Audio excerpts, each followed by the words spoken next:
जय Jagannath. Hello friends, welcome to my channel.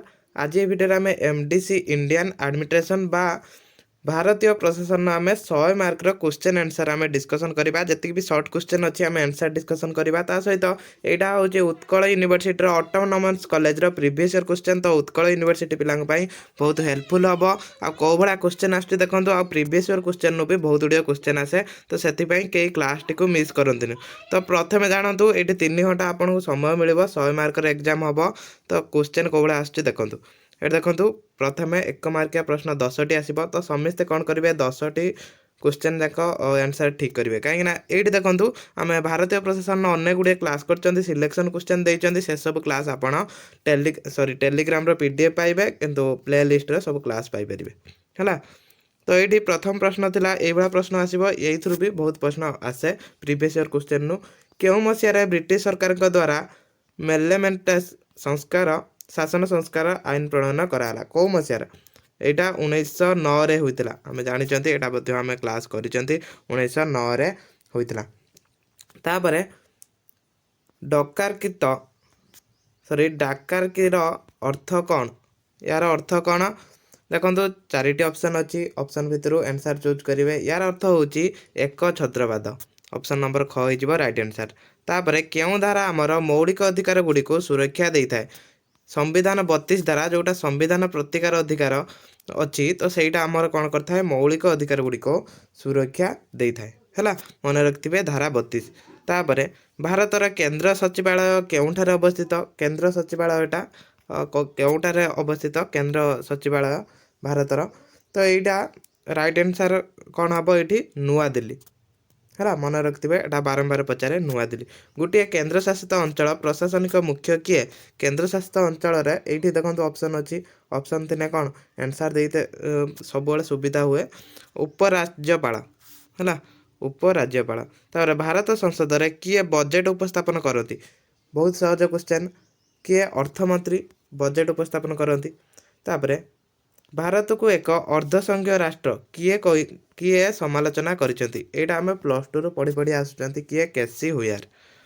तापर वर्तमान भारतीय संविधान केतोटी मौलिक कर्तव्य रही केतोटी अच्छी 11टी मौलिक कर्तव्य अच्छी यहाँ मुझे क्लास करी यहाँ मुझे बहुत इंपोर्टेंट। तापर प्रधानमंत्री कार्यालय मुख्य प्रशासनिक अधिकारी किए प्रधानमंत्री कार्यालय किए प्रधानमंत्री प्रमुख सचिव है। क्यों न्यायालय हुकुमनामा जारी करि पारिबो कौ न्यायालय उच्चतम न्यायालय हुकुमनामा जारी करे केतोटी 5टी मन रखिए। तापर ये 2 मार्किया प्रश्न आसो 9टी। तो सबूर आंसर 50 शब्द देवे है 50 शब्द देवे। देखो कौ भाया क्वेश्चन आछी क्वेश्चन लिखा कौन सी आवश्यक ना खाली ऑप्शन ए बी एम देवे क्वेश्चन ए बी देकी आंसर लिखिपारे। यहाँ मेन क्वेश्चन हूँ 2 है।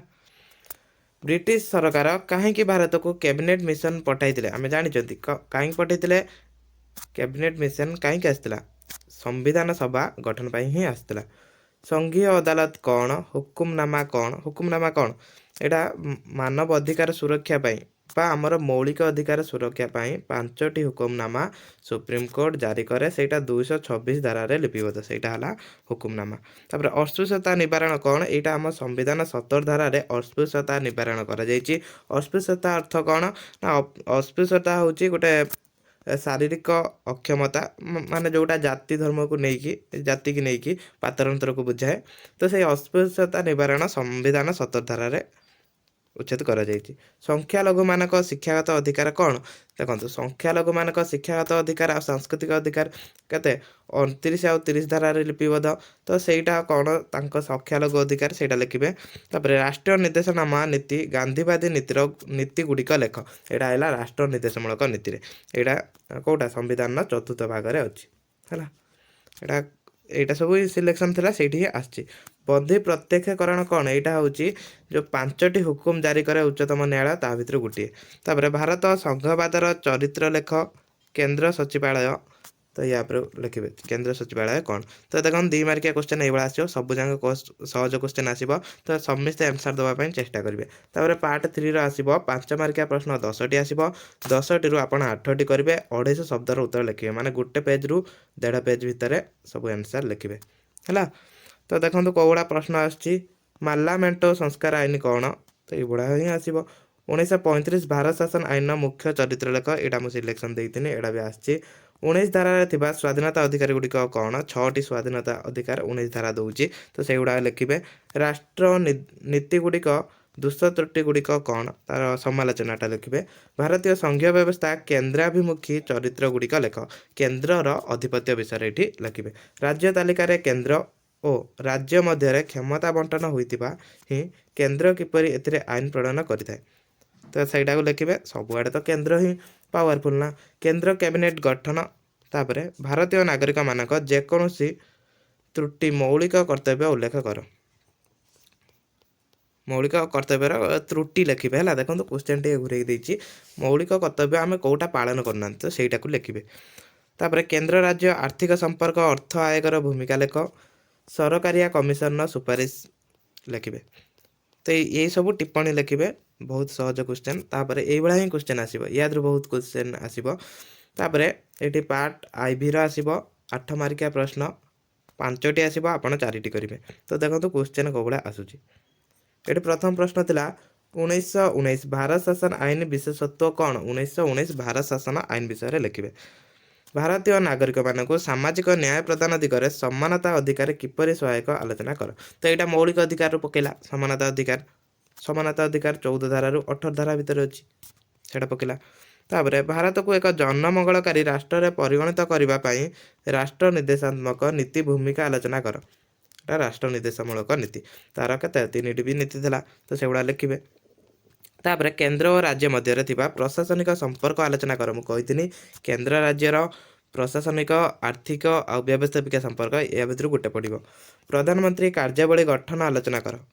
ପ୍ରଧାନମନ୍ତ୍ରୀଙ୍କର କାର୍ଯ୍ୟ କ'ଣ ସେଇଟା ଲେଖିବେ, ତ ତା ଗଠନ ବି ଲେଖିବେ।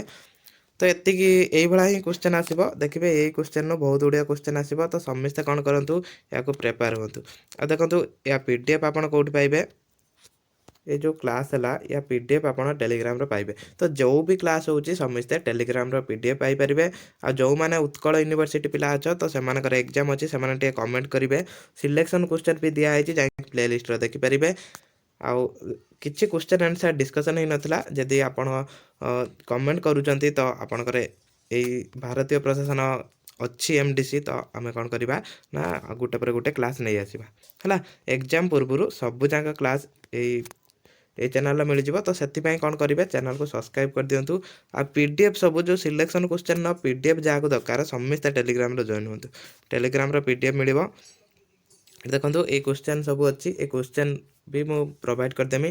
ଆହୁରି ମଧ୍ୟ ଅନ୍ୟ ୟୁନିଭର୍ସିଟିର କ୍ୱେଶ୍ଚନ୍ ଅଛି, ତ ସେ କ୍ୱେଶ୍ଚନ୍ ବି ଆମେ ନେଇ ଆସିବା। ଯଦି କମେଣ୍ଟ କରୁଛନ୍ତି ତ ସେ କ୍ୱେଶ୍ଚନ୍ ବି ମୁଁ ନେଇ ଆସିମି, ଆପଣଙ୍କର ହେଲ୍ପଫୁଲ୍ ହେଇଯିବ। ତ କ୍ଲାସ୍ଟିକୁ ମୁଁ ଏଇଠି ରଖୁଛି।